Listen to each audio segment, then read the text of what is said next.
Welcome back, my gardening friends, to another Focal Point Friday episode. Let's spend just a few minutes together reviewing a snippet of information from a previous episode, highlighting a new topic, or quickly focusing on a current event in the food and agriculture world. Let's get down and dirty. So, let's talk about growing garlic in those warmer climates.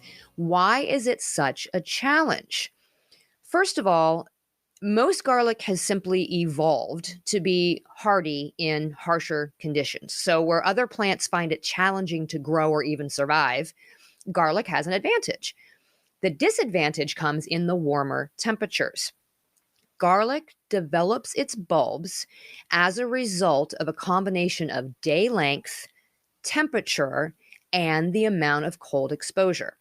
So, hardneck garlic begins bulbing out when the day length goes over 13 hours and the air temperature is above 68 to 70 Fahrenheit and soil temperature is over 60 degrees Fahrenheit. So if any of these factors are out of sync, they simply just don't grow very well. Softneck are more tolerant of the variances in these factors. So, the first thing to understand when growing garlic in warmer climates is that if you want large garlic bulbs to grow, you have to delay both the start of the bulbing process and the end of the bulb growth. You want your garlic plant to be as big and as tall with as many healthy leaves as possible before it starts developing the bulb. Then, when it does start to bulb, you want to grow that plant for as long as possible before it starts to mature. So, when does garlic mature?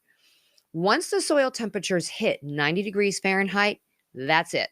It hits the wall and it stops growing. So, if you're in a warmer climate, your number one goal is to keep that soil temperature as cool as possible for as long as possible. So, we want over 60 degrees Fahrenheit, but below 90 degrees Fahrenheit. That's the sweet spot.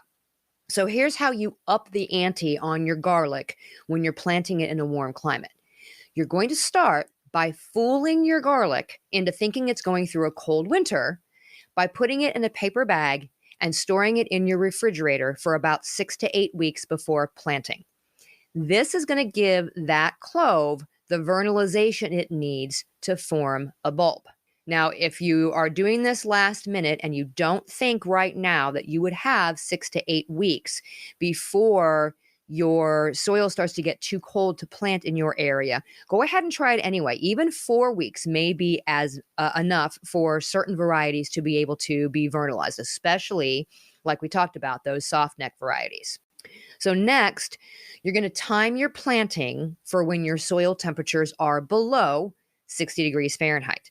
So if you're in Los Angeles, California, zone 10, for example, you're looking at mid-December in most years before you plant your garlic.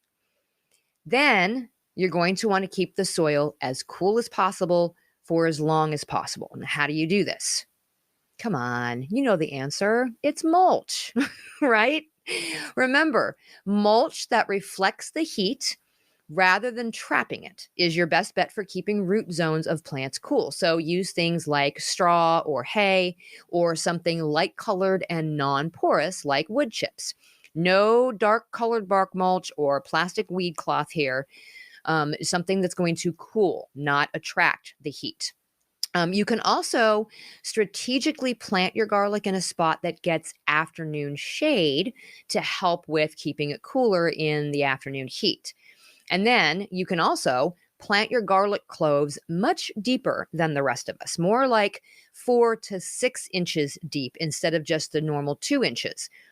This will allow the roots to develop deeper in the soil where it's cooler. And then watering deeply but less frequently will also send those roots further into the cooler soil area rather than encouraging them to stay near the surface. And if you happen to be listening to this from a very tropical climate or even someplace like Miami that I think is like zone 12 and you want to try growing garlic, try putting your cloves in the refrigerator for 12 weeks before planting during your coolest time of the year. You may still have a decent chance at getting some to grow. Thanks for joining me on this Focal Point Friday. I'll be back again on Tuesday for another regular episode of the Just Grow Something podcast. So until next time, my gardening friends, keep on cultivating that dream garden, and we'll talk again soon.